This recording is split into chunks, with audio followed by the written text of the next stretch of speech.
सावधान। ओम नमः सिद्धेभ्यः, ओम नमः सिद्धेभ्यः, ओम नमः सिद्धेभ्यः। मंगल में मंगल करन वेद आग नमो तारे जाते भये अरहंता करे मंगल करे ओम ग्रंथ करने के काज जाते मिले समाज सब पावे इस भवतरु का मूल ज्ञानौ मिथ्या भाव ताको कर निर्मूल अब ये मोक्ष संतप्त मानस शांत हूँ जिनके गुणों के गान में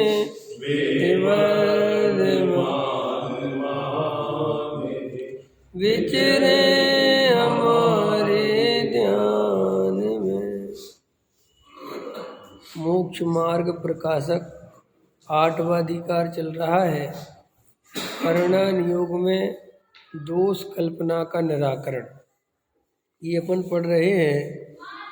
देखो बहुत सुंदर चर्चा टोडामल जी साहब ने ली है। अभी अपन पूज्य गुरुदेव श्री का स्वाध्याय सुन रहे थे। पूज्य गुरुदेव श्री के प्रवचन में आ रहा था कि जो मुनि धर्म है, वास्तव में मुनि धर्म क्या है, किसे कहते हैं मुनि? जो 3 कसाय चौकड़ी के अभाव में जो वीतरागता है, जो शुद्ध परिणति है, जो शुद्धोपयोग है, वास्तव में असली मुनि धर्म तो वो है। और हम तो उस मुनि धर्म को नमस्कार करते हैं। हमारा जो नमोस्तु है वो राग परिणति के लिए नमस्कार नहीं है। वो जो उनकी वीतराग परिणति विद्यमान है, जो उनके शुद्धोपयोग है, हमारा तो नमस्कार उसको है। ख्याल में है ना? मुनिराज एक बार भोजन लेते हैं, मुनिराज ईरिया समिति पूर्वक चलते हैं, भाषा समिति पूर्वक बोलते हैं। ख्याल में? इसके कारण उनको नमस्कार नहीं करते। ये तो राग है, ये तो कसाय भाव है, ये तो मलिन भाव है, ये तो अशुद्ध भाव है। समझ में आया? ये तो शुभ भाव है, और शुभ भाव आश्रव भाव है। और आश्रव को नमस्कार कैसे करें? जिस आश्रव को सम्यक दृष्टि ने अपने से पहले ही भिन्न जाना और दुखरूप जाना, आश्रव दुख कार घनेरे बुद्धिवंत तने निर्वीरे, ऐसी आश्रव की चर्चा जो पहले नंबर पर पढ़ाई में यही पढ़ाया गया कि ये आश्रव दुखरूप है, ये अपने जीव का स्वरूप नहीं है और इसी के कारण मैं दुखी हो रहा हूँ। ऐसा जब जिसने जाना और ऐसा श्रद्धान किया, वही तो सम्यक दृष्टि हुआ। फिर ऐसा सम्यक दृष्टि उस शुभ भाव रूप क्रिया को, उस शुभ भाव रूप भाव को नमस्कार कैसे कर सकता है?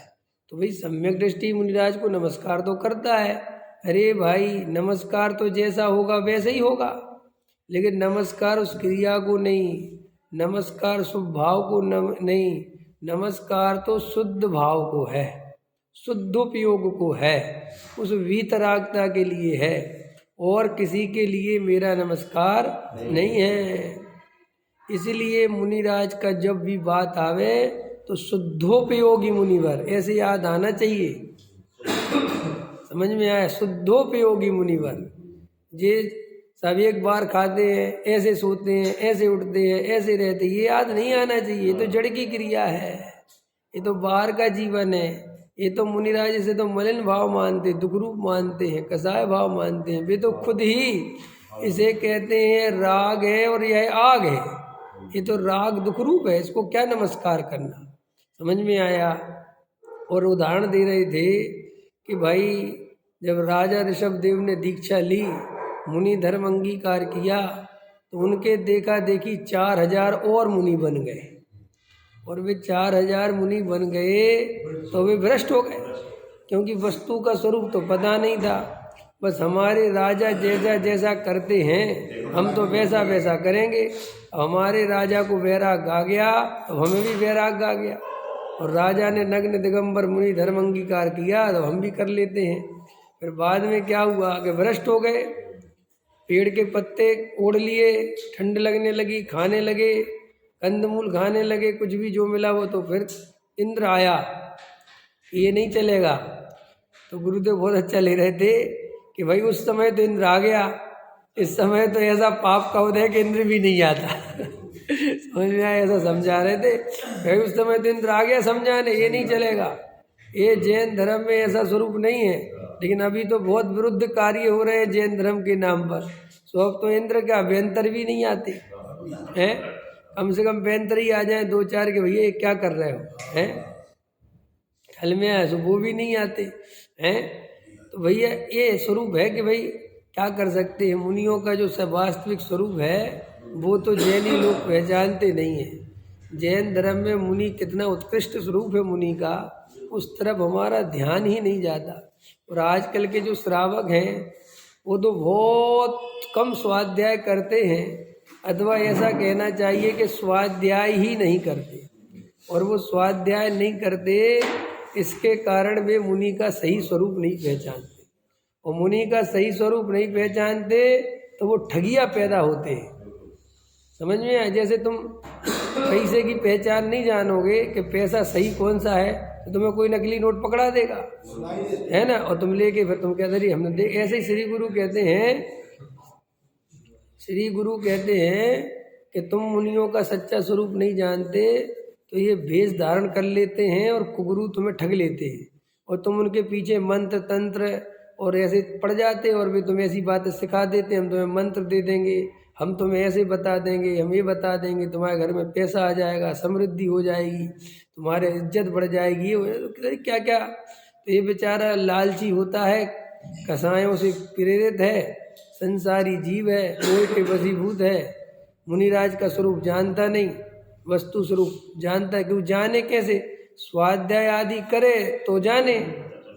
तो स्वाध्याय आदि से दूर भागता है, और जो स्वाध्याय करते हैं उनके विरुद्ध ऐसी पट्टी पड़ा दी उनको गुरुओं ने कि भाई उनके पास मत जाना।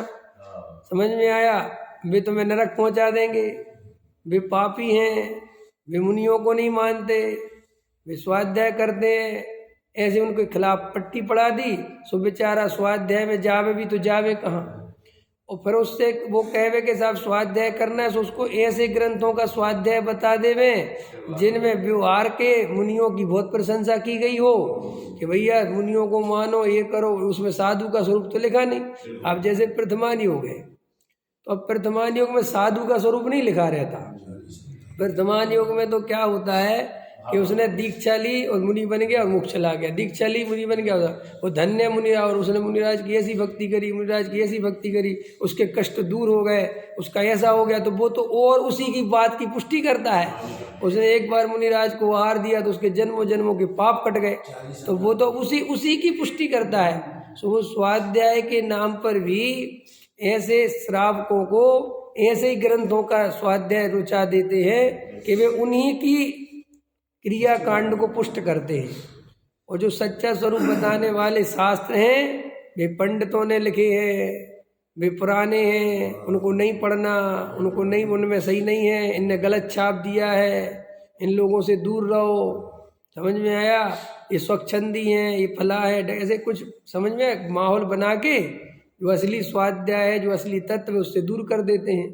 सो भली होनहार है उन जीवों की, टोडामल जी साहब कहते हैं, भली होनहार है उन जीवों की जो ऐसे पंचम काल में, ऐसे दुखमा काल में, जहाँ पर कुगुरु कुदेव कुशास्त्र का तांडव हो रहा है, जहाँ पर गृहीत मिथ्यात की नदियाँ बह रही हैं, जहाँ पर सच्चा तत्व समझने वाले हैं ही नहीं। धन्य है वे जीव ऐसे काल में जो स्वानुभव की चर्चा करते हैं। हमारे लिए टोडामल जी साहब ने धन्य कहा है कि धन्य हो तुम जो तुम स्वानुभव की चर्चा सुनते हो, स्वानुभव करते हो तो बहुत ही बढ़िया है। लेकिन तुम्हें ये पक्ष आ गया, इतना सुनने में ही आ जाते हो तो अभी कम बात भाग्यशाली नहीं हो। ख्याल में आए ना? तो हम तुम्हारी कभी तुम्हारी खिंचाई भी करते हैं तो तुम डरा मत करो, ये तो तुम्हें और आगे बढ़ाने के लिए करते हैं, बुरा नहीं मानना। सब श्रोताओं से कहते हैं, कभी भी कोई अपने को तत्व की चर्चा सुनाता है, वो अपन को डांटता है तो वो इसलिए डांटता है कि तुम सही मार्ग में और आगे बढ़ो। हाँ, और आगे बढ़ो, समझ में? माँ के समान, पिता के समान, वो तुम्हारा बुरा नहीं चाहता, अहित नहीं चाहता, तुमसे कोई कसाय भाव नहीं रखता, समझ में आया? वो तो सहज इसलिए कि भाई तुम्हें गलती करते हो तो सुधर जाए। वहाँ की धन्य है वे जीव जो स्वानुभव की चर्चा सुनते हैं, करते हैं। क्यों फोन पे कोई ऐसी बात करे कि पंडित साहब आत्मानुभव की विधि बताओ, बोले धन्य है जी। ऐसे संसार में कौन पूछे ऐसे प्रश्न है? ये मुल्तान की चिट्ठी है जिसमें लिखा है, पाकिस्तान भेजी टोडामल जी साहब ने, वहाँ से मुल्तान में है, पाकिस्तान में मुल्तान। तो वहाँ जब समझ गए, जब वो अपने ही में था तो ऐसी चिट्ठी लिखते थे वहाँ के श्रोता, पंडित साहब आपको बहुत बहुत प्रणाम, समझ में आया? जय जिनेन, आप वहाँ साकुशल होंगे, हमारे यहाँ से आपका देश दूर देश है, हम वहाँ तो आ नहीं सकते, सो हम यहाँ पर कुछ श्रावक हैं, स्वाध्याय आदि करते हैं, सो आज स्वानुभव की चर्चा आई थी, सो हमें थोड़ा समझ में नहीं आई, कृपा करके स्वानुभव की चर्चा समझाएं। अब वो लेटर डाला होगा कब और पहुँचा होगा महीने, 2-3 महीने पहुँचते होंगे भैया, समझ में आया? तो माने आप समझो कि 3 महीने तक प्रतीक्षा करो पहले तो कहीं पहुँचे, और फिर वे डाले तो 3 महीने बाद आवे। माने वो आज प्रश्न पूछा तो 6 महीने बाद समाधान मिलेगा। और देखो वो श्रावक, वो श्रोता कैसे धन्य होंगे वे, जो चातक पक्षी की तरह टकटकी लगाकर अब आएगा बैठे रहते होंगे और सोचते होंगे अब टोडामल जी साहब जवाब देंगे, अब आ जाएगा, बोलो। और आज हमारी क्या दशा है, प्रश्न पूछा नहीं कि जवाब आया नहीं, समझ, तत्काल, और तत्काल नहीं आवे कि पंडित जी कहते 2 दिन बाद देंगे, तो इस पंडित को सुनना नहीं। समझ में आया कि नहीं आया? अथवा अपनी कसाय के अनुकूल उत्तर नहीं दे तो बुरा मान जाए। अभी पंचम काल के ऐसा लिखा, धीरे धीरे श्रोता वक्र होते जाएंगे, समझ में आया कि नहीं है? माने जल्दी बुरा मानेंगे, रुष्ट हो जाएंगे, जरा सा कुछ कह दिया। अभी सच बता रहा हूँ, ये स्थिति नहीं है कि अपन किसी को डांट दें, अभी इतना अधिकार नहीं है अपन किसी को डांट दें। पहले अभी मैं बर्णी जी की पढ़ रहा हूँ, अभी देखो सुनाई देता हूँ किस्सा, जो स्यादवाद विद्यालय बनारस में खुला, उसकी पूरा मैंने पढ़ा कैसे खुला, अभी वही पढ़ रहा हूँ, बहुत आनंद आ रहा है। तो वही स्यादवाद विद्यालय जो बनारस का पहला जैन विद्यालय खुला, वो कैसे खुला उसकी कहानी बहुत रोमांचकारी है, लेकिन मैं वो तो नहीं सुनाता। लेकिन मज़ेदार बात है कि वो गणेश प्रसाद जी वर्णी ने अपने अथक परिश्रम से खुलवाया और खुद एडमिशन लिया। क्या विद्यालय खुलवाया और खुद एडमिशन लिया कि भाई मुझे संस्कृत पढ़नी है, मुझे न्याय विद्या सीखनी है। खुद ने ही सारी व्यवस्थाएं करी, सारे गुरुजी की व्यवस्था करी, और उन्हीं गुरुजी ने उनको निकाल दिया। समझ में आया? इतनी डांट पिलाई, मेरी जरा सी रामलीला देखने चले गए, समझ में आया? और इतना डांटा, बहुत डांटा, वो माफ़ी मांग रहे। मैंने कहा धन्य ना कोई होता है, हम तुझे ही निकलवा देंगे, तू ये क्या समझ रहा, हमने विद्यालय बनाया, तू हमें को डांट रहा है। लेकिन गुरुजी का इतना सम्मान, वे झुके जा रहे। पढ़ो कितना, 3 पेज में माफ़ी लिख रही है, उसमें 3 पेज में माफ़ी मांगे ही जा रहा है, गुरुजी डांटे ही जा रहे हैं, तेरी एक नहीं सुनेंगे, तू क्या समझता है? ओ भाई साहब, मैंने कहा देखो ये ऐसे होना चाहिए, ऐसे लोगों को विद्या प्राप्त होती है। हमारे अंदर तो बिल्कुल अभिनय का भाव रहता है, सुनाना हो तो सुनाओ, नहीं सुना। अब ऐसे में क्या हो, अंदर से जब वो शिष्य वैसा बनता है सुनने लायक, तो वो अंदर से तत्व निकलता है। और जो अकड़ के सुनता है, टाइम पास के लिए सुनता है, सुनने के लिए सुनता है, तो वो तत्व भी वैसा नहीं आता। देखो, व्यक्ति की विनय नहीं, तत्व की विनय ही है। ये व्यक्ति की विनय नहीं, तत्व की विनय है। और तत्व ज्ञान बिना विनय के नहीं मिलता। कल मैं किसी को कह रहा था, बहुत अच्छा वाक्य निकला था सहज ही, तो वो कह देता हूँ। जैन दर्शन में अकर्ता तो सिखाया है, अहंकार नहीं। समझ में?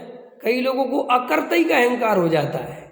अकर्ता का अहंकार, पंडित जी कोई किसी का कर्ता धरता नहीं। अरे ये कैसी भाषा बोल रहे हो तुम, ये कहाँ से आ गया? अरे पंडित जी हम अपनी योग्यता से सीखे, तुम क्या सिखाओगे? जैन दर्शन यही कहता है। ओ भाई साहब, तूने अकर्ता का कुछ नहीं समझा, ABCD नहीं समझा। जो असली अकर्ता को समझता है उसके अंदर तो बहुत विनय भाव आ जाता है। कि क्यों आ जाता है? अरे मैं करता हूं ही नहीं, मैं अहंकार किस बात का करूं कि मैं अकर्ता हूं, उस बात का अहंकार करूं क्यों? है ये अहंकार करने योग्य बात। अकर्ता माने जहां अहंकार के लिए जगह ही नहीं बची कि भाई मैं कुछ हूं ही नहीं, मैं तो अपनी भी पर्याय में कुछ हेर फेर नहीं कर सकता, मैं परद्रव्य की पर्याय में क्या हेर फेर करूंगा? जिसने ऐसे तत्व का श्रद्धान किया और ऐसे तत्व का श्रद्धान करने के कारण जिसका चित्त सरल हो गया है, इतना सरल हो गया है कि आंख बंद करता है तो आत्मानुभव हो जाता है। अकर्ता की श्रद्धा के बिना आत्मानुभव नहीं होता। तो कोई ऐसा प्रश्न करे कि अकर्ता क्यों चाहिए? इसलिए चाहिए कि कर्तृत्व से अहंकार आता है और नकली अकर्ता से भी अहंकार आता है। नकली अकर्ता समझ गए? अकर्ता नहीं हूं मैं, अकर्ता नहीं, कैसे अकर्ता हूं? ये अकड़ की बात है। मैं अकर्ता हूं जी, मैं, अरे ये बोल कैसे रहे हो? ये तो बोलने से पता चल रहा है कि तेरे अंदर कितना कर्तृत्व है। अकर्ता का कर्तृत्व क्यों? आकर्ता का कर्ता है। आकर्ता हूं जी मैं, इसमें क्या टोन निकल के आ रही कि आकर्ता तो मैं नहीं किया। आकर्ता तो मैं नहीं किया। भाई साहब पंडित जी आप समझते निमित्त कुछ नहीं करता, कार्य उपादान। आप क्या पढ़ाओगे हमें? हमारी योग्यता थी हम पढ़ रहे। अरे भैया इसका मतलब ना तू उपादान को जानता है न निमित्त को पहचानता है। उपादान की अंदर महिमा, निमित्त की बाहर महिमा। क्या कहा? उपादान की अंदर महिमा और निमित्त की बाहर महिमा। जो उपादान को बाहर ले आए, क्या रखा? देव शास्त्र गुरु में। क्या भला करोगे तुम? हम खुद ही भला कर लेंगे भाई। इधर आप शांति से, ये जैन दर्शन नहीं है। ऐसे मुंह फुलो फुलो के घूमने का नाम जैन दर्शन नहीं है। प्रभु आपने एक ज्ञायक बताया, प्रभु आपने एक ज्ञायक बताया, त्यों लोक में नाथ अनुपम जताया। क्या है इसका अर्थ? प्रभु आपने, तो प्रभु आ गए निमित्त और ज्ञायक आ गया उपादान। दोनों की बात, प्रभु की भी भक्ति हो गई और ज्ञायक भी ख्याल में आ गया। यही रूप मुझे आज पाया, निजानंद मैंने स्वयं में ही पाया। देखो भक्ति भी चल रही है और अंदर की आनंद की अनुभूति भी चल रही है। ये है जैन दर्शन। ऐसा जैन, अरे हम तो क्या आएंगे भगवान, तुम क्या करोगे? अरे भैया क्या कर रहे हो तुम? निमित्त की महिमा भी कम नहीं है, लेकिन निमित्त की असली महिमा वो ही करता है जो उपादान जानता है। टूडमल जी साहब अभी आगे लिखेंगे, समझाएंगे वहाँ कि सम्यक दृष्टि ही देव शास्त्र गुरु की सच्ची भक्ति कर सकता है, क्योंकि वो असली स्वरूप जानता है। उसने जिनेन्द्र देव का स्वरूप अपने अनुभव से मिलाया है और उनको कैसा आनंद आ रहा होगा, किनको? अनंत परमात्मा को, मुनिराज को, वो अपने अनुभव से जानता है। क्यों? तुमने मिर्ची खाई, देवेंद्र जी मिर्ची खाई आपने और आपको चरपरी लगी, अरे अरे बहुत चरपरी है, और मैं बराबर बैठा था, मैंने नहीं खाई, लेकिन मैं जानता हूं कि आपको क्या हो रहा होगा। पकड़ में आया भाव वासन की कीमत। और मैंने कभी मिर्ची खाई नहीं, और आप भन्नारे मिर्ची से, मैं क्या हो रहा है आपको? आप कहोगे मैंने मिर्ची खा ली, ये मिर्ची क्या होती, इससे क्या होता है? अब देखो मुझे जरा सा भी भाव वासन नहीं हो रहा ना, हो रहा है। अब चलो उल्टा करो, मिर्ची थोड़ी दुखरूप है, अब रसगुल्ला आ जाओ सुगरू है। अब रसगुल्ला खाया और तुमने मुझे सुनाया यार आज रसगुल्ला खाया, मजा आ गया, तो देखो मुझे भी भाव वासन हुआ ना कि तुम्हें कैसा मजा आया होगा, क्योंकि मैंने रसगुल्ला खाया है, भाव वासन ही है। शुद्धोपयोगी मुनिवर बस एक भावना है, बन जाए आप जैसे कुछ और न कामना है। ये जब मैं 6वीं क्लास पढ़ता था, ये प्रार्थना होती थी, मैं वहाँ गया था गुरुकुल में पढ़ने, वहाँ ज़्यादा दिन नहीं रहा था, लेकिन वहाँ प्रार्थना होती थी और मुझे इतनी अच्छी लगती थी जब ये लाइन आती थी। देखो संस्कार की बात है, मुझे और उसमें कुछ अच्छा नहीं लगता था। जब शुद्धोपयोगी मुनिवर आता था तो मुझे एकदम अंदर से बहुत भाव होता था कि देखो कैसे मुनिराज, तो समझ में आया। तो वही तो, यही से तो पता चलता है कि मैं भविष्य में ज्ञानी होऊंगा। जिनको ये शुद्धोपयोग में रस आवे, जिनको ऐसे शुद्धोपयोग की बात सुन के आनंद उल्से, और जिसको आत्मा की बात सुन के रोंगटे खड़े हो, ये इस बात की निशानी है कि ये जीव निकट भव्य है और आगे मोक्ष चला जाएगा। ये बिल्कुल सच्ची बात है।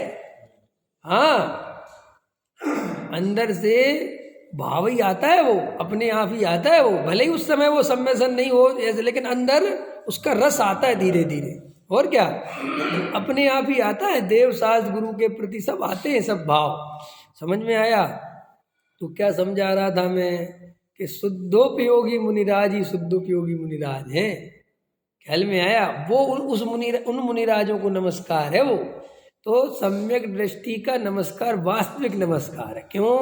सम्यक दृष्टि मुनिराज के आनंद का क्षण थोड़ा बहुत भोग लिया है उसने भी, तो वो जानता है कि मुनिराज को कैसा आनंद आता होगा। और दूसरा, आत्मा का तो आनंद भोग ही लिया और राग का दुख देख ही लिया। सो गृहस्थ में राग की कितना दुख है, जरा जरा से विकल्प कितना दुख देते हैं। जरा से घर में कसाय के प्रसंग बनते कि नहीं बनते? प्रति समय है, प्रति समय हम उन्हीं परिवार के बीच में रहते हैं, जबकि वे सब हमारे हितैषी है ना। क्यों? पत्नी, बच्चे, माँ बाप, भाई बहन सब हमारे हितैषी हैं कि शत्रु हैं? लेकिन उन्हीं से हमारा कितना राग देश होता है उसी घर में। मोही जनों के बीच में सुख शांति है कहाँ, है ना पंडित साहब की रचना है। कि क्यों? कि ये पत्नी जो दिन रात बोलती है कि तुम मेरे सब कुछ हो, तुम मेरे स्वामी हो, पति हो, जो भी है, वो जरा से इसकी मन की नहीं करो एकदम कसाय हो जाती है। जरा से बेटे का मन का नहीं करो तो एकदम क्रोधित हो जाता है। जरा सी माँ बाप की नहीं सुनो तो वे क्रोधित हो जाते हैं, वे जलने लगते हैं। किस किस को खुश करोगे? घर में पल पल कसाय के प्रसंग है ना, और मंदिर में जरा सी कसाय की शांतता होती है तो कितना अच्छा लगता है। तुम लोगों को तो पता नहीं घर जाने का मन करते ही क्यों है। समझ में आए कि नहीं आया? मेरा बस चले तो 11 बजे तक चलाओ रहो, यही शांति है, सुनो। और बीच बीच में थोड़ा वो हो तो राम धुन कर लेंगे, है कि नहीं? फिर चलाओ, सुनो। अरे संसारी जीवों में रखा क्या है, महामोह की यहाँ से बाहर निकलते ही ये कसाई की भट्टी चालू, एकदम विकल्प के भट्टी चालू। वो काम करना है, ये काम करना है, वहाँ जाना है, उससे पैसे लाना है, उसका काम करना है, ये बनवाना है, वो करवाना है। क्या क्या मिलता है वहाँ? तो श्री गुरु कहते हैं कि सम्यक दृष्टि उस शुद्धात्मा का आनंद तो जानता ही है, लेकिन इस राग में कितना दुख है ये भी वो जानता, इसलिए उसे मुनिराज की तरफ देखता है तो दंडवत प्रणाम करने का मन करता है कि धन्यो मुनिराज, तुमने कसाय छोड़ दी, मेरे से नहीं छूटती। समझ में आया? जैसे कोई निरोगी हो तो अपन को देख के प्रसन्नता होती कि नहीं? जैसे अपन को डायबिटीज हो है और रोज 2-2, 4-4 गोली खानी पड़ती हो, और एकदम से देवेंद्र जी से हमने कहा अरे आपकी उम्र हो रही है, आपको डायबिटीज है। इन्होंने कहा मुझे कोई रोग नहीं है पंडित जी। अरे वाह यार, ये तो बहुत ही अच्छा है। लगता है कि नहीं लगता है? ये तो बहुत बढ़िया है। आपको कोई तकलीफ नहीं है। तो इनको कोई तकलीफ नहीं है, इसका आनंद मुझे समझ में आ रहा है ना, क्योंकि मुझे तकलीफ है। ऐसे ही अरे जो मुनिराज को एक बार भोजन लेते हैं, मुनिराज जंगलवासी, वनवासी, एकांतवासी, मुनिराज नग्न रहते हैं, मुनिराज को इतनी ठंड नहीं, ऐसा जो मुनिराज का स्वरूप जानता है तो वो तो वास्तविक मुनिराज का स्वरूप जानता ही नहीं। ये तो व्यवहार के मुनिराज है। असली मुनिराज तो वो 3 कसाय के चौकड़ी के भाव में जो शुद्धोपयोग रूप परिणति है, वो है मुनिराज, उसको नमस्कार होता है। समझ में? वो शुद्धोपयोग रूपी ज्ञान ज्योति, उसको मेरा नमस्कार है। उस समय सार को मेरा नमस्कार है। नमा समय सारा है, तो नमय समय सारा है माने द्रव्य कर्म भाव कर्म नो कर्म से रहित एक त्रिकाली जो ज्ञायक भगवान आत्मा में जो परिणति रमती है, उसको मेरा नमस्कार। उसको वो परिणति, व्यवहार समझा रहा हूं, वो परिणति उस ज्ञायक भाव में रमती है, सो पर में उस परिणति को नमस्कार, और स्वयं में अपनी परिणति को उस ज्ञायक में झुका देना, ये पुरुषार्थ। तुम्हें व्यवहार समझ गए? अब व्यवहार और परमा समझ लो। जो मुनिराज की शुद्ध परिणति है, जो अनंत भगवान की वीतराग दशा है, उसको मेरा नमस्कार। ये व्यवहार भक्ति, और मेरी पर्याय मेरे स्वरूप में रम जाए ज्ञायक भाव में, ये निश्चय भक्ति। तो निश्चय भक्ति करना, तभी व्यवहार भक्ति सच्ची होगी। खाली व्यवहार भक्ति भी लोग सच्ची नहीं कर पा रहे, क्योंकि व्यवहार भक्ति के नाम पर जड़ की क्रिया की प्रशंसा करते हैं और जड़ की क्रिया से प्रभावित होते हैं, या उससे मुनिराज को बड़ा मानते हैं कि मुनिराज ने 10 उपवास करे। मुनिराज इसलिए बड़े हैं कि मुनिराज को भोजन का विकल्प नहीं आया, निरंतर अपने आनंद को भोगते रहे, इसलिए बड़े हैं। समझ में आया कि नहीं आया? एक आदमी लड़ने चला गया, युद्ध करने चला गया, और एक आदमी अपने स्वरूप में मग्न रहा, लड़ने का भाव ही नहीं आया, तो कौन ज्यादा सुखी है? लड़ने वाला के साथ उसने उसको हरा दिया, क्या करेगा हरा के? संसार में मोह राग देश को हराओ तो हराना, ये बाहर के संयोगों को हराने से कुछ होने वाला नहीं है। पत्नी से जीत गए भैंस में भाई साहब, तो क्या मिलेगा? हालांकि कोई जीतता नहीं, लेकिन जीत गए तो क्या मिलेगा? पता है रमेश जी, पत्नी से नहीं जीत सकते। हाँ, अरे रमेश जी का गलत नाम ले लिया यार। सही लिया क्या? हाँ, समझ में आया? क्यों पत्नी से क्यों नहीं जीत सकते? कि जैसे ही तुम जीतने पे आओगे वो रोने लगेगी, तो क्या कहोगे? हार गया मैं। भैया तू ही सही है, क्योंकि तुमने ज्यादा बहस करी, तो सीधी सी बात है हम मेरे बहस बस की नहीं है, वो बस रोने लगी, तो तुम क्या कहोगे? भैया तुम सही कह रहे हो। अब तुम सही इसलिए कह रहे कि तुम रोने ही लगे। समझ में? तो ये इसको जीतना थोड़ी है। श्री गुरु कहते हैं जीतना हो तो मोह राग देश को जीतो। और क्या ले रहे थे गुरुदेव? अरे भी गुरुदेव की चर्चा रह गई ना। और भैया आपस में बात मत करो प्लीज, तुम लोग आपस में बात करते हो, मैं रोज कहता नहीं, मुझे इतना डिस्टर्ब होता है, बहुत दुख तकलीफ होती है। तुम लोग समझते नहीं, मेरा उपयोग जाता है वहाँ। मैं क्या बात कर, मुझे पता 10% डिस्टर्ब होता है तुम्हारी बात करने में, और मैं इतने बार टोक चुका, फिर भी तुम नहीं मानते। ये तो हजारों की सभा तो है नहीं कि मुझे सुनाई नहीं दे कि भाई पीछे वाले किसने क्या कहा। अब मेरे बिल्कुल पास में ही बैठे हो, और मुझे इतना सा तुम ऐसे मच्छर की तरह भिनभिनाते हो ना, मुझे तुरंत पता चल जाता है कि जी भिनभिना है। बिल्कुल शांत रह के सुना करो, परिणति को चंचल मत करो। योग से आश्रव विशेष होता है, पता है आपको? जिनकी परिणति अत्यंत चंचल है उसको आश्रव बंध विशेष होता है। आपको समझ में आ रही कि नहीं आ रही? जो मुनिराज जो होते हैं हमारे, ऐसे शांत क्यों बैठे रहते हैं? उनके मन वचन काया में चंचलता नहीं होती। और जो जिन लोगों के जो मन वचन काया में बहुत चंचलता है, एक एक मिनट में उपयोग बिल्कुल चंचल होता है, उनको आत्मानुभव बहुत कठिन काम है। क्योंकि आत्मानुभव के लिए उपयोग की एकाग्रता ही तो चाहिए, और तुम जब स्वाध्याय में एकाग्र नहीं कर पा रहे तो अकेले में क्या एकाग्र करोगे? ख्याल में तुम एक एक मिनट में इधर बोलने का विकल्प आता है, तो इतना मन चंचल अच्छी बात नहीं है। हाँ, कुछ बात है तो सीधी मुझसे कहो, वो ठीक है, लेकिन आपस में करते तो मेरा उपयोग जाता। अब उसका पाप तुम्हें लगेगा, मैं तो कुछ कर नहीं सकता। अब ये पाप तुम्हें लगा सारा, मुझे नहीं लगा, इतना बोलना पड़ा ना वो तत्व छोड़ के। तो देखो मुनिराज का क्या ले रहे थे कि मुनिराज अपने स्वरूप में मग्न है। तो गुरुदेव ये कह रहे थे कि जब ऐसी मुनि धर्म की चर्चा करता हूँ तो कुछ लोग आरोप लगाते हैं कि जी एकांतवासी है। समझ में आया कि नहीं है? कि क्योंकि ये एकांतवादी इसलिए है कि ये राग की बिल्कुल चर्चा ही नहीं करते, राग के बारे में कुछ बोलते ही नहीं। जब देखो शुद्ध उपयोग के बारे में बोलते हैं, शुद्ध आत्मा के बारे में बोलते हैं। अरे राग की भी तो चर्चा करो, समझ में आया? राग का भी तो आदर करो, समझ में आया? तब तुम एकांतवादी होगी। तो गुरुदेव कह रहे थे ये बात किसने कही, वो तुम्हें बताना चाहे तो उनपे ऐसी बात किसने कही? जुगल किशोर जी ने। अरे जुगल किशोर जी समझते हो कौन? कौन? अरे नहीं, जुगल किशोर जी युगल मुख्तार है ना, जिनने वो लिखी मेरी भावना, जिसने राग देश का मालिक जीता, समझ में? उनका कोट कर रहे थे आज वो कि उनका पत्र आया होगा कि थोड़ी भाई स्वभाव की भी तो चर्चा लो, ये तो एकांत हो रहा है। तो भैया एकांत नहीं हो रहा है, स्वभाव का इतना ज्यादा तांडव हो रहा है कि हम जरा सी स्वभाव की चर्चा लेंगे तो वो यहाँ भी घुस जाएगा। कम से कम एक जगह तो ऐसी हो जहाँ शुद्धात्मा की प्योर चर्चा चलती हो, जहाँ प्योर अध्यात्म की चर्चा चलती हो।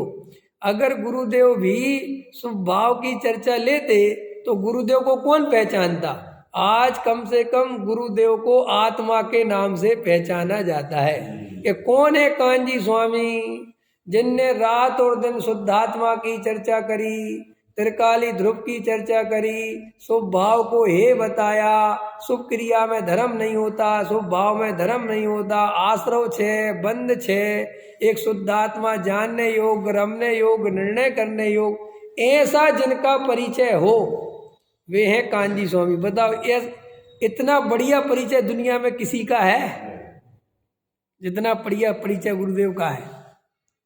क्या गुरुदेव ने जीवन जिया बताओ कि गुरुदेव आत्मा के, शुद्धात्मा के ज्ञायक भाव के पर्यायवाची बन गए। माने कांजी स्वामी माने आत्मा, और वो भी आत्मा सड़ा गला आत्मा नहीं, रागी द्वेषी आत्मा नहीं, शुद्धात्मा। समझ में आया कि नहीं आया? गुरुदेव के प्रभाव से कैसे भजन बन गए?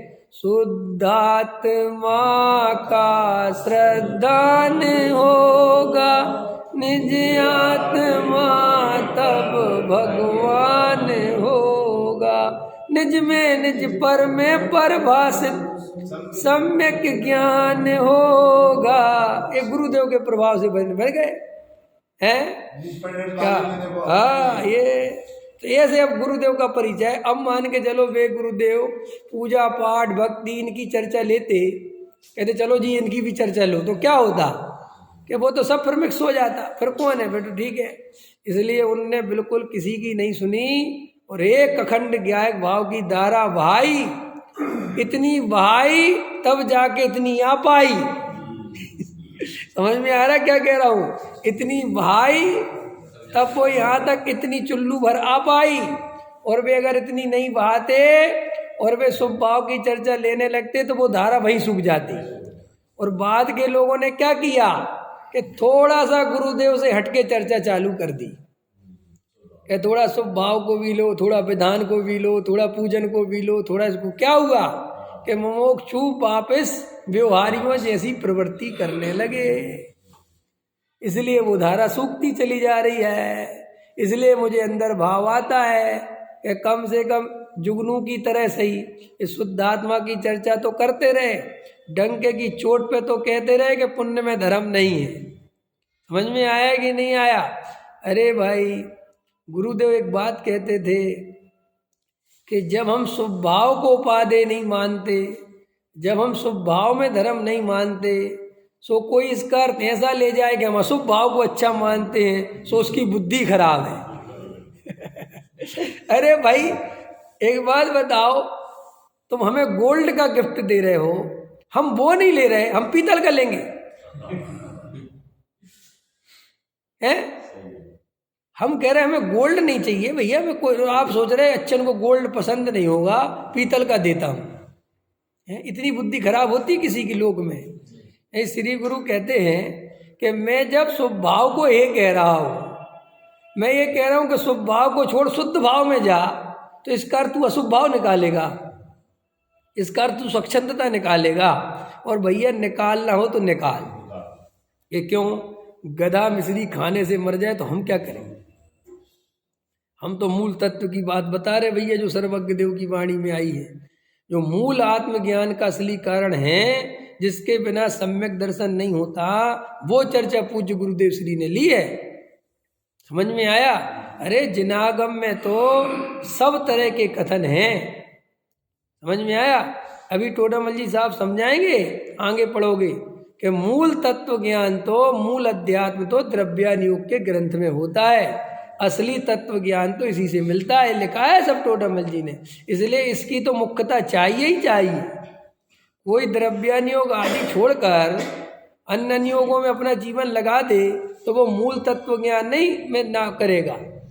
अभी कर्णानियोग की चर्चा चल रही है कि साहब आप तो कल कहते समुद्र द्वीप नाप लो कि नप जाए सहजता से, पढ़ो, लेकिन समय सार छोड़कर, आत्मानुभव छोड़कर ये कार्य करने योग्य नहीं है। इसी में लिखा ना, आत्मानुभव तो सर्वोत्तम कार्य। तो फिर ये काय के लिए लिखा कि भैया तू आत्मानुभव का कार्य तो करता नहीं और दुकान में लगा रहता, उसके लिए फिर ये दर चर्चा है। ये नहीं चलेगा। हमने दुकान में चलाने के लिए नहीं कहा तेरे से कि कर्णानियोग में दम नहीं है। हमने तू तत्व विचार नहीं करे, स्वाध्याय नहीं करे और व्यापार धंधे में लगा रहे, घर गृहस्थी में उलझा रहे, और हमें तू भाषण देवे कि धर्म तो एक आत्मा में, क्या फर्क पड़ता है मंदिर आए नहीं है, ऐसे नहीं चलेगा। इसके लिए पढ़ाई नहीं करवाई हमने। समझ में आया? और जो ऐसा करते हैं गारंटी से वे भयंकर अवर्णवाद करते धर्म का, क्योंकि उनके निमित्त से गलत परंपरा चलती है। हम मंदिर आए नहीं, स्वाध्याय आए नहीं, क्यों है? तो और कोई घर में पूछे क्यों साहब, अरे क्या रखा, आत्मा तो परम शुद्ध है, जड़ की क्रिया में धर्म होता है क्या? क्या रखा? ए भाई ये कहाँ से पढ़ाई आ गई तुम्हारी? और अभी कौन सी क्रिया कर रहे हो? जड़ की क्रिया की छोड़ के अभी कौन सी आत्मा की क्रिया कर रहे हो? हैं? टीवी देख रहे हो, क्यों? रजाई में छुपे पड़े हो, बढ़िया वहीं अपना मोबाइल चला रहे हो, तो ये कौन सी धर्म की क्रिया हो रही है? कोई धर्म की क्रिया हो रही है? और वहीं बिस्तर पे बैठे बैठे करे लाओ चाय और लाओ बढ़िया। समझ में आया?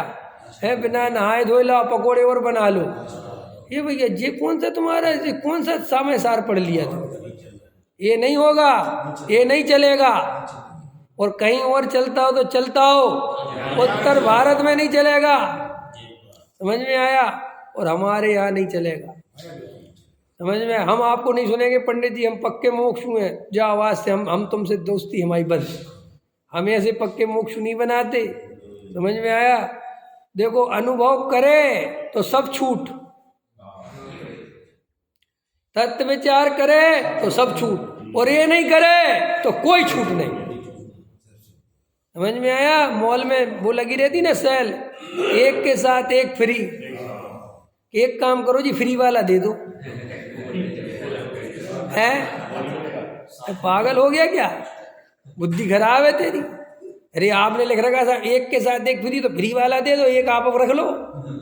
ऐसा होता है कभी? है 2 बाय 1 गेट फ्री, क्या होता है? ऐसा होता है ना? हाँ कैसा 2 बाय 1 गेट फ्री। एक काम करो जी, ये बंद दे दो, 2 रहने दो। ऐसे श्री गुरु कहते, जब हम पूजा पाठ भक्ति स्वाध्याय इनको हे बताते हैं तो वो तत्व विचार आदि में उपयोग लगावे, आत्मानुभव में जावे, तो कहते हैं। तू ये छोड़ के और ये कहे जी हम तत्व विचार आदि तो करते नहीं, और जे हे हम तो रजाई में सोते हैं, ऐसे नहीं चलेगा। पोपा बाई का राज न थी। समझ में आया? इसे कहते स्वच्छंदी। जो तत्व विचार नहीं करते, जिन्हें देव शास्त्र गुरु की अंदर भक्ति नहीं आती, जिन्हें प्रभावना का भाव नहीं आता, स्वाध्याय का राग नहीं आता, वे किसी कीमत पर सम्यक दृष्टि नहीं हो सकते। ये तो चाहिए ही चाहिए। हम कह रहे हम कोई मजबूरी में नहीं कर पाए, नहीं, अलग अंदर भाव तो रहना ही चाहिए।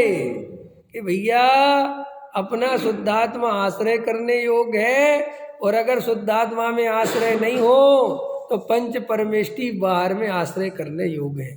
ये मोही जगत के जीव आश्रय करने योग्य, ये विषय कसाय सेवन करने योग्य, इनमें कोई सुख, ये तो निर्णय चाहिए ही चाहिए। और अगर इतना निर्णय नहीं करते हो और एकदम कंफर्टेबल जोन में रहना चाहते हो, और मैं शुद्धात्मा हूँ, कभी आत्मानुभूति नहीं होगी। कंफर्टेबल जोन से बाहर आना ही पड़ेगा। और अगर आप 2 टाइम गहरा तत्व अभ्यास नहीं करते तो आप अपने को मुमुक्षु कहने के अधिकारी नहीं हो। पकड़ में आया तो गुरुदेव वो कोट कर रहे थे कि भाई हम एकांतवादी नहीं हैं। अरे एकांत तो स्वभाव का हो गया है क्या? सारी दुनिया में स्वभाव तो एकांत का हो गया, इसलिए हम ये थोड़ा शुद्धात्मा की चर्चा करके अनेकांत कर रहे हैं। पकड़ में आ रही कि नहीं आ रही है? ये बात समझ में आई क्या कहा देवेंद्र जी मैंने, कि सारी दुनिया में स्वभाव का एकांत हो गया है, कोई शुद्धात्मा की चर्चा करने को तैयार ही नहीं है। इसलिए मेरे भैया कम से कम एक आदमी को तो शुद्धात्मा की चर्चा करने दो, ताकि कुछ तो बैलेंस बने हैं। अगर हम भी चर्चा नहीं करेंगे तो फिर ये चर्चा करेगा कौन? क्योंकि कोई और तो करने वाला दिखाई दे नहीं रहा। तो ऐसी अभी बहुत अच्छी चर्चा ले रहे थे गुरुदेव। चलो अभी थोड़ा इसको पूरा कर ले आज। तथा कितने ही जीव कहते हैं करणान योग में कठिनता बहुत है, इसलिए उसके अभ्यास में खेद होता है। हमें तो समझ में आता नहीं, कठिनता है ना, वही गणित है, अब उसमें ये है, इतना बड़ा गड्ढा खोदो, ऐसे करो, समझ में नहीं आता हमें तो। अब ये अद्धा पल है, पल और फिर ऐसा और फिर ऐसा, फिर उसमें समुद्र, फिर इतना बड़ा, फिर दुगना विस्तार का, फिर इतना योजन, ये हमें सब समझ में नहीं आता, बहुत कठिन लगता है। तो देखो उससे कहते, उनसे क्या कहते, देखो प्रश्न समझ में आ गया आपको? करणान योग हमें बहुत कठिन लगता है, तो हम क्या करें साहब? तो देखो उनसे कहते हैं यदि वस्तु शीघ्र जानने में आई तो वहाँ उपयोग उलझता नहीं है, तथा जानी हुई वस्तु को बार बार जानने का उत्साह नहीं होता। अब हमने एक बार कोई बात जान ली, अब बार बार हम वही सुनाएं आपको तो आप बोर हो जाओगे, क्योंकि एक ऐसा स्वरूप है वस्तु का, क्योंकि हम बार बार एक बात को बार बार रिपीटेशन नहीं कर सकते। तो वही टोडामल जी कह रहे हैं कि जो जल्दी जानने में आ जाएगा तो तुम जल्दी जान लोगे, तो उसमें तो कुछ उलझोगे नहीं, और जानी हुई वस्तु को बार बार जानोगे नहीं, तब क्या होगा कि तब पाप कार्यों में उपयोग लग जाता है। ख्याल में आया कि नहीं आया? इसलिए स्वाध्याय आदि करो, तो स्वाध्याय करने का अगर तुम्हारे पास जैसे मान के चलो आधी घंटा है तो फिर कोई भी वो ग्रंथ लो व्यवस्थित हुए। जैसे तुम्हें 2 घंटे स्वाध्याय करना है तो फिर एक ग्रंथ नहीं 2-3 तरह के ग्रंथ रखो। हाँ, उससे क्या होता है, इंटरेस्ट बना रहता है। जैसे मैं स्वाध्याय करता हूँ 3-4 तरह के ग्रंथ एक साथ रखता हूँ, आधा घंटा ये पढ़ा, आधा घंटा ये पढ़ा, आधा घंटा ये पढ़ा, तो बिल्कुल उपयोग कहीं नहीं जाता। अब तुम करणान योग भी पढ़ोगे ना तो एकदम घबराहट सी हो जाएगी, क्योंकि उतना समझ में आएगा नहीं। तो साथ में एक बढ़िया प्रथमान योग भी रखो, कोई बढ़िया आत्मकथा भी रखो, कोई बढ़िया अपना एक चरणान योग का ग्रंथ, कोई अच्छा बढ़िया समय सार भी रखो। समझ में आया? हाँ, तो ताकि क्या होगा कि तुम्हें खेत खिन्न भी नहीं होगे और बढ़िया उपयोग रहेगा। और प्रयोजन यही है कि भाई उपयोग पापों में नहीं जावे, इधर उधर नहीं जावे, घर गृहस्थी में नहीं। और सुनो, मैं इसके आगे भी कहता हूँ, इसके आगे भी सुन लो, सुनाई देता हूँ कि स्वाध्याय कैसे करना चाहिए। स्वाध्याय कभी भी स्वाध्याय के लिए नहीं करना चाहिए, स्वाध्याय का प्रयोजन एक आत्मानुभव होना चाहिए। तो क्या करना कि जब जैसे अपन पढ़ रहे हैं और पढ़ते पढ़ते एकदम अपने स्वरूप की महिमा आवे, कुछ ऐसी परिणति में भीगापन दिखे, तो वो ग्रंथ खुला रहे ना, बंद भी मत करना, बंद मत करना जी। आप नहीं होती कि बंद करो जी, बंद में इतने तो परिणाम ही चला जाएगा। वो तो जहाँ खुला खुला रहने दो, वहीं शांति से आंख बंद कर लो और अपने स्वरूप की अनुभूति के पुरुषार्थ में लग जाओ। फिर जब तुम्हारे अंदर विकल्प ज़्यादा होने लगे, फिर तुम्हें ऐसा लगे कि अब नहीं टिका जा रहा, फिर बाहर आ जाओ, फिर पढ़ने लगो। फिर ये भी हमें लाइन वाइन भी ध्यान नहीं रखना कि हम कहाँ पढ़ रहे थे, क्योंकि हमारा प्रयोजन कोई परीक्षा देना थोड़ी है। हमारा प्रयोजन कोई ये थोड़ी कि हम लाइन टू लाइन पढ़ेंगे, हमें तो बस भाव भाषण होता रहे, यही हमारी पूंजी हमारे अंदर जमती रहे, और क्या है, एक एक रुपया अंदर डालते रहो। समझ में आया? ऐसे अभ्यास करना, ऐसे पूजन भी ऐसे ही किया करो। पूजन में जरूरी नहीं है कि बिल्कुल तुम लाइन टू लाइन पढ़ो, जहां जिस लाइन में रस आ गया बाजू वाले को जाने तो जहां जा रहा है, तुम अपना थोड़ा 1 मिनट के लिए रुक जाओ, और फिर जब बाहर निकलो तो बाजू वाला बादाम चढ़ा रहा हो तो तुम भी चढ़ा दिया करो। अरे सच्ची बता रहा हूं मैं, क्योंकि तुम जो लकीर के फकीर बने रहते हो, अरे अजी तो भगे जा रहे, हम तो रह गए, तो कोई तो दौड़ थोड़ी चल रही। हाँ, छोटे दादा हमेशा कहते थे मेरी कभी पूजा पूरी होती ही नहीं थी। क्यों? कि भैया पूजा करने सामूहिक वालों के साथ खड़े हो गए, हमें वहीं आनंद आ गया, हम तो रुक गए, और भी तो भैया उनको तो फटाफट फॉरवर्ड बकते कि नहीं। तो अपन को पूजन करने का प्रयोजन पहचानना। ये अरविंद जी बहुत इंपॉर्टेंट बात बता रहा हूँ, ऐसी पूजन करना सीखो, ऐसी भक्ति करना सीखो, दुनिया का संग साथ मंदिर में छोड़ दो भैया, तुम पहुंच जाओ अर्घ पे, हम जल पे ही रह जाएंगे, और हम जल पे ही अर्घ चढ़ा देंगे। और बोलो पंडित जी आप तो भ्रष्ट कर रहे हैं। अरे भाई जैन धर्म में इस तरीके की है ही नहीं, कोई अपना ब्राह्मणवादी धर्म थोड़ा ही है कि हमारे यहाँ बिल्कुल भगवान गुस्सा हो जाएंगे, और पता रहे यहाँ तो वीतरागता प्रयोजन है, और वीतरागता का प्रयोजन कथमपि मृत्वा तत्व को तू हलीसन, मर पच के जैसे बने, ये थोड़ी लिखा के कैसे, तू तो जैसे बने वैसे कर। हाँ, स्वाध्याय छोड़ के आत्मानुभव कर सकता तो छोड़ इसको, रोटी खा के आत्मानुभव कर सकता तो खा इसको, और अगर छोड़ के कर सकता तो छोड़ इसको, क्योंकि हमारे यहाँ रोटी खाना या नहीं खाना कोई मुद्दे की बात नहीं है, मुद्दे की बात नहीं है। समझ में आए? अरे बराती 200 आएंगे कि 300 आएंगे, ये हमारे लिए मुद्दे की बात नहीं। ये बताओ दूल्हा आएगा कि नहीं? कि साहब दूल्हा तो नहीं आएगा। अगर वो ये बोल दे कि भाई साहब दूल्हा तो नहीं आएगा, क्योंकि दूल्हा तो भाई बिजी है, हम बताओ कितने आदमी लेके आ जाए, क्या होगा? क्या कहेगा वो लड़की वाला? लड़की वाला क्या कहेगा पहले बताओ? पहले पता क्या कहेगा? नहीं, ये नहीं कहेगा, कहेगा भाई साहब पागल खाने से कब छूट के आए हो, ये कहेगा वो। तुम कह देना अभी अभी आए, ऐसी बातें करता है। ऐसे श्री गुरु कहते हैं आत्मानुभव रूपी दूल्हा मुक्ति वधु को वरने जावे, और वहां आत्मा ही गायब हो गए, और तू कहेगा करणानियोग पढ़ूं चरणानियोग पढ़ूं। दे भैया क्या पढ़े, पहले मुद्दे की बात समझ, तेरा प्रयोजन क्या है? समझ में आया कि नहीं आया? इंजीनियर साहब पकड़ में आई बात के नहीं? अरे मुद्दा भाई, हम पूजा करने थोड़ी आए, हम तो पूजा में पूजक के निमित्त से जो हमारे अंदर पूजक भाव बैठा उसको जानने आए। हमें क्या, हम तो जहां रुक गए वहीं रुक गए है। क्यों? जहां रुक गए वहीं रुक गए। अरे भाई वस्तु स्वरूप में तो आनंद ही आनंद आता है, बस तुम्हें समझ में आना चाहिए, समझते नहीं हो, बस ये गड़बड़ है। जैन धर्म में हर जगह देखो भाई, एक प्रयोजन भूत कथन होता है और एक वस्तु स्वरूप कथन होता है। वस्तु स्वरूप में जो है, वस्तु स्वरूप के कथन में और प्रयोजन भूत कथन में अंतर होता है। वस्तु स्वरूप में जो स्ट्रक्चर जैसा है वैसा बताना वो वस्तु का स्वरूप है, और प्रयोजन भूत में जैसे दुख दूर हो और सुख की प्राप्ति हो ये बताना, ये प्रयोजन भूत तत्व है। आप समझ गए? जैसे आत्मा में राग नहीं है, कोई लड़ने आ जाए क्या बात करते हो भैया, ये प्रयोजन भूत कथन है, क्योंकि यहाँ राग की दृष्टि तोड़नी है और ज्ञायक की दृष्टि करनी है, इसलिए आत्मा में राग नहीं है ऐसा बोल रहे हैं।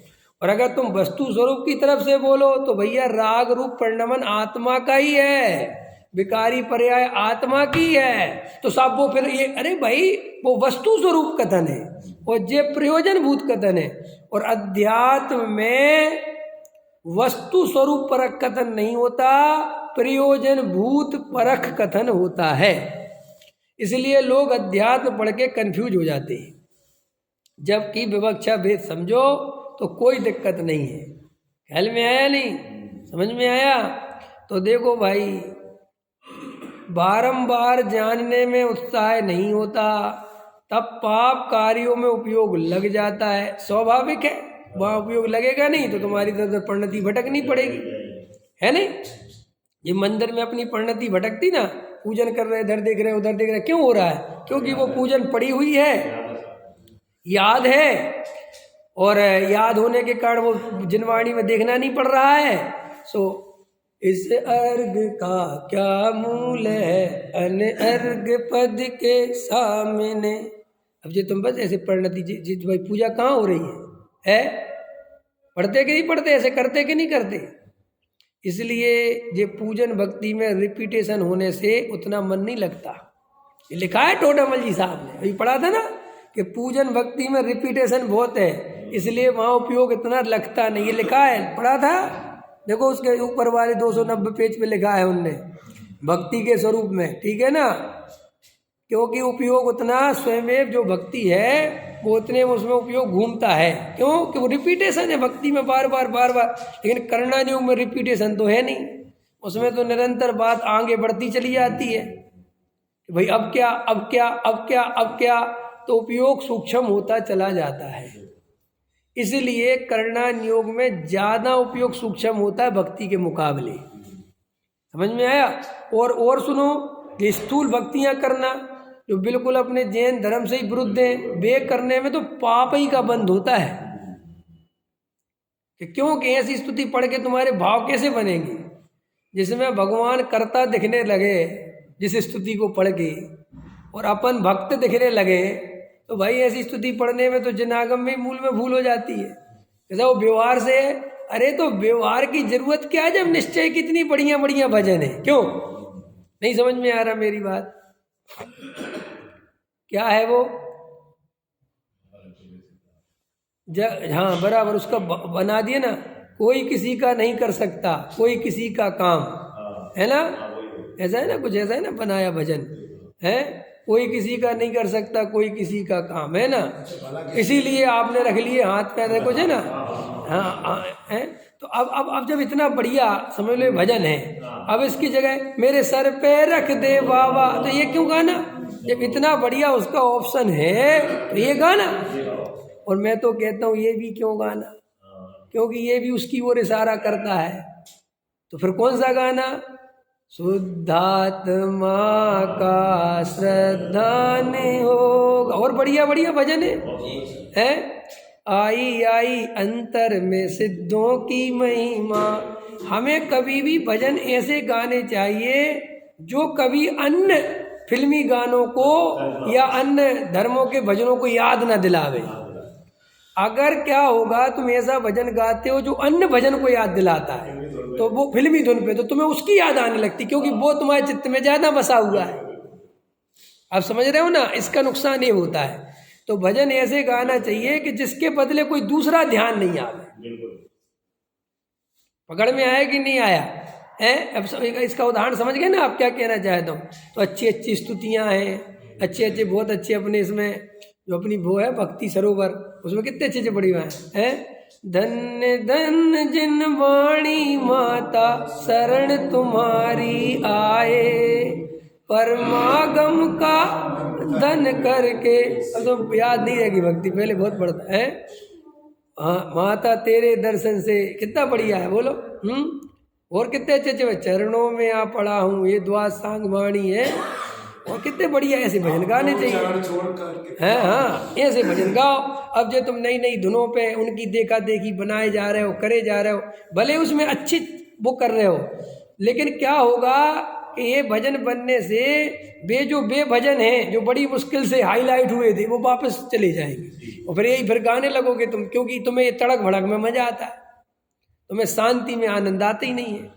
और तुम्हें भी लगते हो यही गाओ, थोड़ा तड़क भड़क करवाओ। ये आपको नहीं पता, जिन शासन को वीतराग भाव में संभाल के रखना अपनी नैतिक जिम्मेदारी है, उसमें कहीं पर भी राग का पोषण नहीं होना चाहिए अपने निमित्त।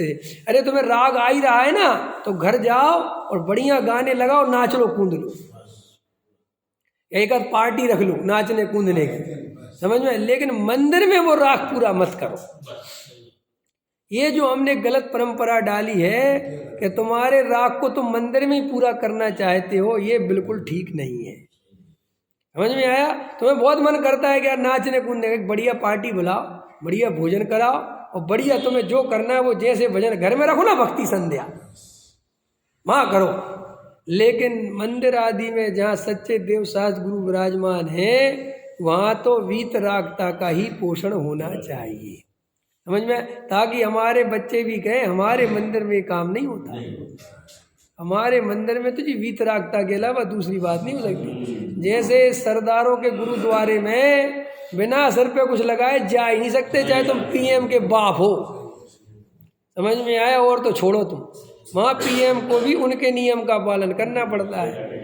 ऐसे ही हमें अपने जिन मंदिरों को ऐसा बनाना चाहिए कि भाई साहब लोग आपके जिन मंदिर की पहचान वीतरागता से जाने।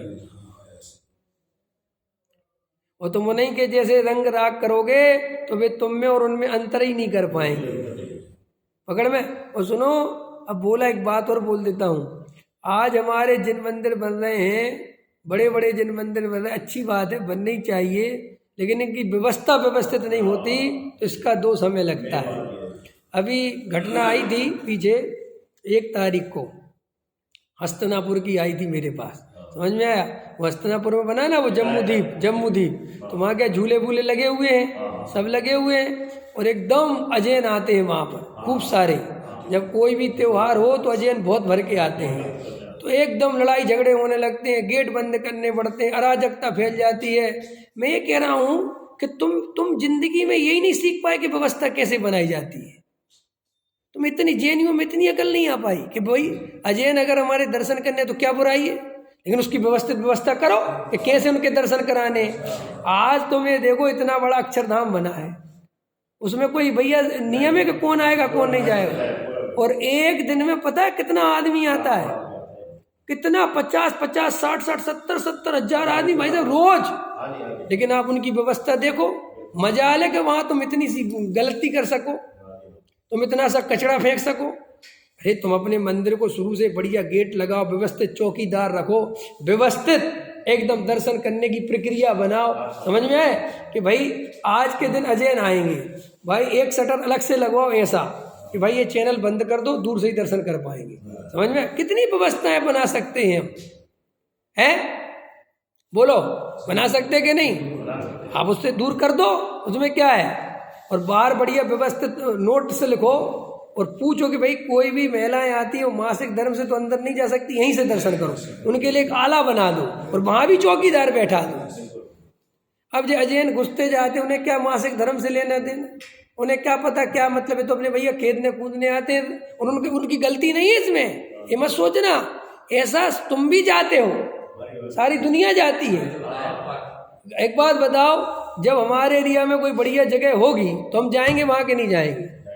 तुम जब पार्कों में जाते हो कि नहीं जाते, तो ऐसे भी उनके लिए हस्तनापुर बढ़िया जगह है, वही गांव देहात के आदमियों के लिए पिकनिक। तब तुमने वहां झूले वूले लगवा दिए। अब टिकट कितनी रख रखी, 5 रुपए 10 रुपए। अरे भाई व्यवस्थित उसकी टिकट बढ़िया करो कि आज कार्यक्रम है टिकट बढ़ा दो 50 रुपए। समझ में आया कि भाई अब फालतू के लोग नहीं झूमेंगे जब तुम्हारी टिकट 50 रुपए होगी। लिखो, जैसे लिखा रहता ना, अंग्रेजों के लिए 200 रुपए की टिकट, भारतीयों के लिए 5 रुपए की टिकट, ऐसा होता ना। ऐसे उसमें लिखो आज कार्यक्रम विशेष है, आज टिकट 100 रुपए की है। काम खत्म, टेंशन फ्री। आप अपने आप आपकी व्यवस्था, चौकीदार बढ़िया 2 बैठे चाहिए, बेहतरीन व्यवस्थित। और किसी को मना नहीं, लड़ाई झगड़े की बात नहीं, बिल्कुल अंदर जाओ, बेल्ट उतारो, सारे नियम बनाओ अपने। और कोई तुम्हारे नियम का पालन नहीं करता तो भलक बात है। जब तुम नियम का पालन ही करवाना नहीं जानते, आज हमारे सम्मेद शिखर में एक भी चौकी ऐसी नहीं है कि जो पहाड़ की जो शुरुआत होती है कि वहां पर भाई 4 चौकीदार बैठे हों। समझ में आया, व्यवस्थित दोनों तरफ। और एंट्री करते समय अगर आपके पैरों में चप्पल है, जूता है, या ऐसी प्रक्रिया है आपकी कि जो हमें ठीक नहीं लग रहा है, ऐसा लग रहा है कि तुम जैन नहीं हो, तो उसको रोका जाए। रुको ना भैया, किस लिए जा रहे हो, कि भैया हम पहाड़ में बंद ना करने के लिए जा रहे हैं। तो भाई वहाँ पे ये सामान अलाउड नहीं है। अगर आप इस शुरू से बनाते तो वो परंपरा बनती। लेकिन आपके यहाँ ना कोई पूछने वाला, पैसे दुनिया भर के फंड इकट्ठे कर रखे हैं, 2 चौकीदारों को पैसा दे नहीं सकते तुम, 2 ढंग के चौकीदार बैठा नहीं सकते तुम, हैं? कैसे चलेगी व्यवस्था? और भाई तुम ये कहो कि पहाड़ पे कोई आए नहीं, क्यों नहीं आएगा? सब दुनिया आएगी। और पहले क्यों नहीं आते थे पता? क्योंकि पहले लोगों के पास मोबाइल नहीं थे, पहले लोगों के पास गाड़ियां नहीं थी, पहले लोगों के पास कार नहीं थी, मारुति नहीं थी, बुलेट नहीं थी, है ना? अब आजकल तो गांव-गांव में कारें, मारुति सब है। और भाई मोबाइल की दुनिया है, सब दिखता है कि नहीं दिखता? अरे इस मोबाइल के माध्यम से हम अमेरिका के दर्शन करने लगे कि नहीं? बोलो। और अभी एरोप्लेन की टिकट अमेरिका जाने की 3-4 हज़ार रुपये हो जाए तो तुम सबसे पहले कहाँ जाओगे? देवेंद्र जी कह रहे अमेरिका जाएंगे। अरे जाओगे नहीं जाओगे? कि भाई 3-4 हज़ार रुपये की टिकट हो गई, ले चलो यार अमेरिका, यार हम ही देख आए। तो भाई ऐसे उनका है, जब उनके पास भी अनुकूलता हो रही है तो पहले मान के चलो वो 100 किलोमीटर दूर रहता था सगर जी के पहाड़ से, कौन आ रहा वहाँ? वो बेचारा काय को आएगा? अब लेकिन उस पर गाड़ी है, उठाई, चलो यार अपन भी देख के आते। अब तुम कहो कि हाँ मत आना, ये कौन सी दादागिरी है भाई? एक बार बताओ, वैष्णो देवी जाओ, कोई रोकता है तुम्हें कि तुम जेएनयू यहाँ मत आना? आज तक कोई कहीं रोकता है? तो तुम क्यों रोकते हो? भाई रोको मत, अपने अनुसार व्यवस्था बनाओ और व्यवस्था को व्यवस्थित करो और बड़ी अच्छा। और हम तो कहते अजैन हमारे तीर्थ में आएंगे तब तो जैन धर्म समझेंगे। और बड़ी अच्छी एक अच्छी बेहतरीन बढ़िया फिल्म चलाओ छोटी सी, भैया यहाँ आओगे तो फिल्म देखनी पड़ेगी। वो अक्षरधाम वाले चलाते कि नहीं चलाते हैं? बनाओ ना बढ़िया से बढ़िया, कौन मना कर रहा है? लेकिन बस बड़े बड़े मंदिर बनवा दो, बड़े बड़े ईंटों से खड़े करवा दो, बड़े बड़े उस पर वो शिखर बनवा दो, बड़ी बड़ी प्रतिमाएं विराजमान कर दो, और फिर व्यवस्था की बारी आई तो बस 2 रुपये खर्च नहीं कर सकते। फिर इन समाज वालों से कहो ये मंदिर की व्यवस्था के लिए पैसे दो जी, व्यवस्था के लिए तो नहीं है जी, कि प्रतिमा विराजमान कर लिखो जी 1 लाख। ये हमारी जेएनयू में भूल पड़ी हुई है? हाँ, लाल किले पे ले चल रहे क्या? काहे के लिए? हाँ, क्यों? वहाँ बुलवाते मुझसे? हाँ, अरे भाई साहब हम यहीं बोलते हैं जो बोलते हैं, हमें वहाँ नहीं हमारे बस की। ये बात जो बात आप समझ रहे? बोलना चाहिए, आपको बहुत अच्छा लगेगा, मैं कह रहा हूँ। अरे भाई, अरे बड़ी मुश्किल से बचा हूँ, मुझे नेता नहीं बनना, कम से कम तत्व ज्ञान, बस सत्य कह देता हूँ। हमारा काम गद्दी पे बैठ के सत्य बताना है ना, हम मार्गदर्शन कर सकते हैं, हम तुम्हारे साथ चल नहीं सकते। मैं इतना कर दिया मांगी, तुम समझ में आया? अब व्यवस्था बनाओ बढ़िया, लड़ाई झगड़े में फिर वीडियो बना के भेजते हो हमारे तीर्थों पर कब्जा कर। अरे कोई कब्जा वब्जा नहीं कर रहा भाई, तुम अगर व्यवस्थित नहीं रखोगे, तुम नहीं चलोगे तो भाई फिर कोई भी लग जाएगा, जय श्री राम, फिर लड़ाई झगड़ा करोगे, ये तो ठीक नहीं है। ये तो देखो संसारी जीव है, हम किसको क्या रोकेंगे?